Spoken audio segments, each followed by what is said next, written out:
Ever looked at like a chair or a table and wondered how it went from being a tree in the forest to, well, that finished product? Right, there's a whole journey there. We're taking a deep dive into the world of wood technology engineering to explore that journey. And let me tell you, it's way more complex and fascinating than it might seem at first glance. No, absolutely. It was definitely more than meets the eye. We're going way beyond just like classic woodworking, Mhm. diving into a world of like serious innovation and problem solving with wood as this like high-tech material. Totally. You've been looking into this as a potential career path and sent over some really in-depth guides and resources from RoleCatcher. What's really stood out to you in terms of what this job actually looks like day to day? What's really interesting is how many different titles there are for essentially the same role. You see timber engineer, wood scientist. They even had renewable energy engineer in one of the guides, which I thought was interesting. Wow, yeah. It really highlights how this expertise can apply to so many different industries and fields, huh? Exactly. It's not just about knowing your wood types, right? Although I'm sure that is a pretty important part of it. Haha. So what are some of the core things someone in this field actually does? It's a really unique blend of science, engineering, and even a bit of creativity, which I found really cool. Oh, interesting. I wouldn't have thought of that. Yeah, you need a deep understanding of wood science, which is like everything from the cellular structure of different species to how wood reacts to stress or humidity. So it's almost like you're not just picking out the prettiest piece of oak, Yeah. you're understanding how that piece will behave under different conditions on a molecular level. Exactly. Yeah. And then you've got the engineering side of it, applying those principles to design and build stuff, whether it's Yeah. furniture, buildings, or even like wholly new materials that are bio-based. Yeah. They actually highlighted this junior engineer in one of the RoleCatcher guides who helped design this super eco-friendly plywood, which I thought was a great example of how innovation is happening all the time in this field. Yeah. That's what I love about this. It's about taking a natural, renewable resource like wood and constantly finding new applications for it, right? Yeah, definitely. But I imagine it can't be all about technical skills and scientific knowledge, right? Right. I mean, you've got to work with teams, clients. There's a human element too. Oh, for sure. And RoleCatcher really emphasized that soft skills are super important to be a successful wood tech engineer. Like, communication is key, especially when you're explaining complex technical stuff to clients who might not have that same background. It's kind of like you're bridging that gap between the science of wood and its practical real-world applications. Being able to explain things clearly and simply is crucial. Absolutely. And it's not just talking at people either. A lot of it is actively listening to what clients need and then figuring out the best solutions based on that. Makes sense. And obviously, problem solving is huge in any engineering field. Things don't always or like ever go to plan. So you have to be able to adapt and troubleshoot and just generally be good at finding creative solutions. Almost like you need to be a wood whisperer. Haha. Mm. Not just working with wood, but alongside it, understanding it, finding ways to maximize its potential. I love that. A wood whisperer. That's perfect. And what makes it even more interesting is that the whole industry itself is evolving so rapidly. Sustainability isn't just a buzzword anymore. It's like a core value driving so much of the innovation that's happening. It seems like this is a career where you constantly need to be learning to stay ahead of the curve. What does RoleCatcher have to say about that? What are the qualifications and skills that are becoming more and more important for someone in this role? Yeah, so RoleCatcher talks about these certifications that are becoming like increasingly important. Like there's the Forest Stewardship Council certification, the FSC, and it's all about responsible forestry practices.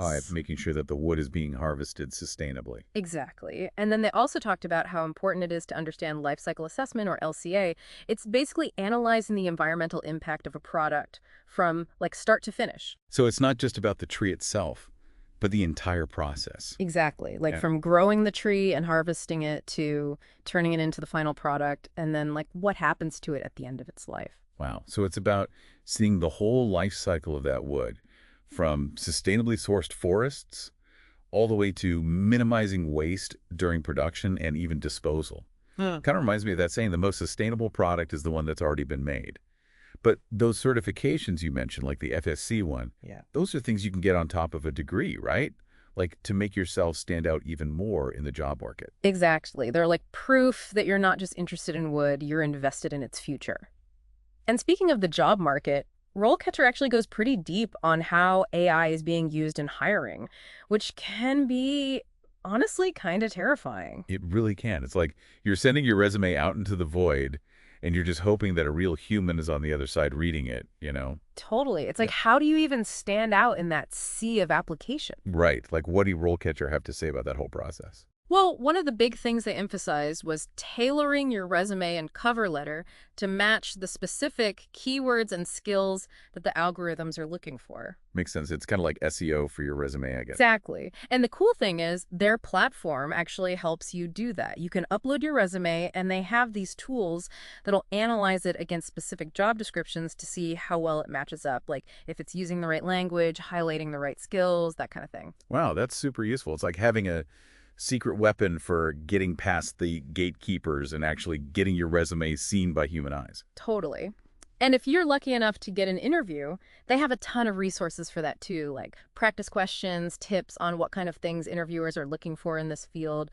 They even have this AI-powered feedback thing where you can record yourself answering interview questions and it'll like analyze your body language and tone and stuff, which I thought was kind of cool and a little creepy, haha. AI is wild. Right? Haha. But no, that's amazing, though. It's literally like having a career coach in your pocket, which is super valuable, especially in today's job market. Mm. But okay, let's say you ace the interview, you get the job. What does the actual career path look like for a wood technology engineer? Like, where do you go from there? Right, so RoleCatcher actually breaks it down into pretty distinct stages. You usually start as a junior engineer, working on specific projects under the guidance of more like senior engineers. Got it. So kind of like an apprenticeship almost. In a way, yeah. It's a chance to apply everything you learned in school, get that hands-on experience, make some mistakes, learn the ropes. So like that junior engineer we talked about earlier who worked on the eco plywood, that was probably their first job out of school. Yeah, totally. And then as you get more experience, you might move into a senior engineer role where you're leading teams, managing bigger projects, maybe even specializing in a particular niche within wood technology. Like some people become experts in sustainable timber framing, others in engineered wood products that are used in skyscrapers, you know? Wow, so there's a lot of room to grow and find your niche in this field. Definitely. But like we were saying before, it's important to be a lifelong learner. Like the field's constantly evolving. So even when you're in a senior position, you got to keep learning to stay ahead of the curve. That's so true. So how do wood tech engineers actually do that? What are the ways they stay on top of those changes? Is it like reading super niche woodworking journals or... Haha. Well, yeah, staying current on research and new publications is definitely a big part of it. But there are also some really cool, almost futuristic things happening in wood technology that are pushing the boundaries of what's even possible, you know? Okay, so beyond the journals, what's got you most excited? Like, what are some of the things on the horizon for wood technology that have you, like, really fired up? Well, for one, 3D printing with wood fibers is becoming a thing. Whoa, really? Yeah, they can create these incredibly intricate designs that would be basically impossible to make with traditional woodworking techniques. Wow, that's amazing. I'm trying to picture that. What kind of designs are we talking about? I mean, anything you can imagine, really. They can print these like super complex lattices and shapes, and it's strong too. That's wild. So it's not just about looks, it actually changes what's possible structurally, too. Exactly.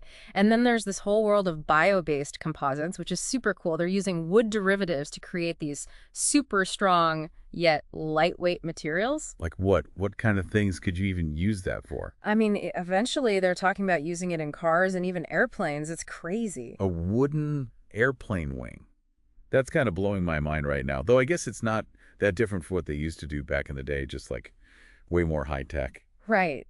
Exactly. And even crazier, we're starting to see wood-based nanotechnology, like literally manipulating wood fibers at the molecular level. Hold on, wood nanotechnology. What does that even mean? What are they doing? So they're basically breaking down wood fibers into these tiny, tiny particles, and then they can reassemble them in all sorts of ways to create new materials with like totally different properties. Okay, now that is some next level stuff. It's like we take wood for granted, but it's like we're discovering a whole new world of potential within it.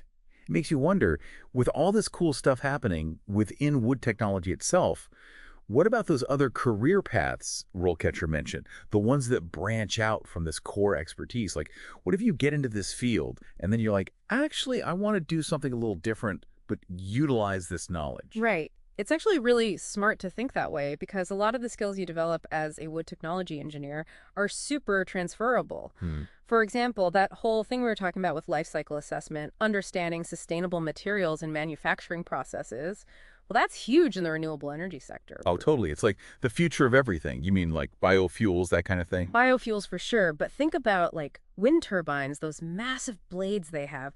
Those require super strong yet lightweight materials, and more, they're turning to engineered wood products for that.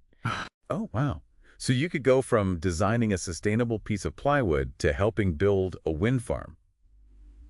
It really opens up a lot of doors, huh? What were some of the other adjacent fields that RoleCatcher talked about? They mentioned construction management, which makes a lot of Oh, sense. yeah? How so? Well, as a wood tech engineer, you're not just an expert in wood itself, but also in like the problem solving and client communication skills you need to actually get a project done.